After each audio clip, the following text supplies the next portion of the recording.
सोचिए 180 किलोमीटर प्रति घंटे की रफ्तार और टेबल पर रखा पानी का गिलास हिलता तक नहीं, और मंत्री कहते हैं गिलास नहीं हिला लेकिन पूरी दुनिया हिल गई। यही है आज के भारत की रेल क्रांति।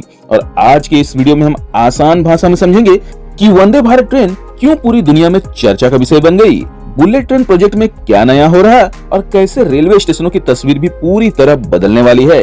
यह संवाद देश के रेल मंत्री अश्विनी वैष्णव का है, जहां उन्होंने बताया कि वंदे भारत ट्रेन सिर्फ एक ट्रेन नहीं बल्कि भारत की सोच का प्रतीक है। उन्होंने सबसे पहले लोगों से पूछा कितनों ने वंदे भारत में सफर किया है, और जवाब आया वंडरफुल, स्मूथ, बिल्कुल झटके नहीं, नॉइज का तो पता ही नहीं चलता। और यही था असली लक्ष्य, पैसेंजर एक्सपीरियंस को पूरी तरह बदल देना। 2017 में प्रधानमंत्री ने साफ कहा था कि भारत को वर्ल्ड क्लास ट्रेन चाहिए, लेकिन आयात नहीं, डिजाइन भी भारत में होगा और मैन्युफैक्चरिंग भी भारत में ही होगी। जब ऑफिसर्स जर्मनी, जापान और फ्रांस से प्रेजेंटेशन लेकर आए तो साफ मना कर दिया गया और कहा गया भारत खुद बनाएगा। यह आसान नहीं था क्योंकि पूरी दुनिया में सिर्फ 8 देश ही ऐसे हैं जो 160 किलोमीटर प्रति घंटे से ज्यादा की रफ्तार वाली ट्रेन बना सकते हैं। 100 किलोमीटर प्रति घंटे के बाद हर पैरामीटर बदल जाता है दोस्तों। 120 तक तो सब बना लेते हैं, लेकिन 180 तक पहुंचना बहुत बड़ी चुनौती होती है, और 300 तो सुपर चैलेंज। लेकिन हमने वो कर दिखाया। जी हाँ, हमने वो कर दिखाया, वो भी मेक इन इंडिया के तहत। फिर भी भारतीय इंजीनियर लगे रहे। आमतौर पर ऐसी ट्रेन डिजाइन करने में 4 से 5 साल लग जाते हैं, लेकिन सिर्फ 1.5 साल में पहली वंदे भारत ट्रेन तैयार हो गई और वो सुपर हिट रही। दूसरी भी सुपर हिट रही। टेस्टिंग में सेफ्टी, मेंटेनेबिलिटी और यात्रियों की सुरक्षा सबसे ऊपर रखी गई दोस्तों।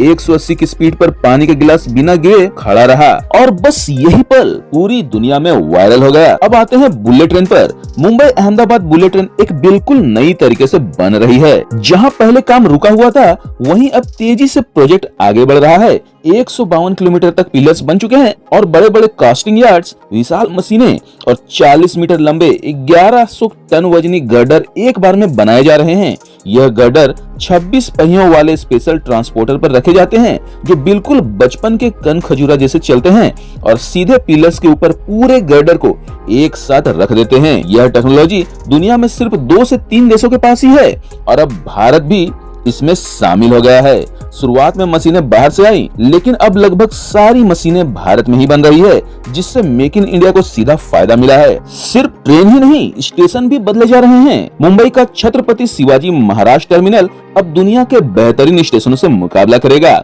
इसकी तुलना लंदन के किंग्स क्रॉस स्टेशन से की गई है, जहां बेस्ट आर्किटेक्ट और स्ट्रक्चरल इंजीनियर्स लगाए गए हैं। लक्ष्य साफ है, ऐसा स्टेशन बनाना जिसे देखने दुनिया भर से लोग आएं। डिजाइन तैयार है, टेंडर की प्रक्रिया भी पूरी हो चुकी है और निर्माण जल्द शुरू होगा, वो भी बिना ट्रेन कैंसिल किए। इस नए स्टेशन में खुली जगहें होंगी, आसान मूवमेंट होगा, युवाओं के लिए बैठने और मिलने की जगहें होंगी, और ऐसा माहौल होगा कि लोग कहेंगे थोड़ी देर यहीं बैठ जाते हैं। यह सिर्फ स्टेशन नहीं बल्कि शहर का नया चेहरा होगा। तो वंदे भारत हो, बुलेट ट्रेन हो या स्टेशन रीडेवलपमेंट का कार्य, ये सब मिलकर दिखाता है कि भारतीय रेलवे सिर्फ ट्रैक नहीं बिछा रही बल्कि भविष्य की नींव रख रही है। आज पानी का ग्लास नहीं हिला, कल पूरी दुनिया भारत की रफ्तार देखेगी। तो दोस्तों, अगर आपको ये कहानी प्रेरणादायक लगी हो तो वीडियो को शेयर जरूर करें, क्योंकि यह सिर्फ ट्रेन की कहानी नहीं, यह नए भारत की कहानी है। और मैं मिलूंगा अगले वीडियो में एक और ऐसी ही भारतीय रेलवे से जुड़ी बड़ी अपडेट्स के साथ। तब तक के लिए शुभ यात्रा।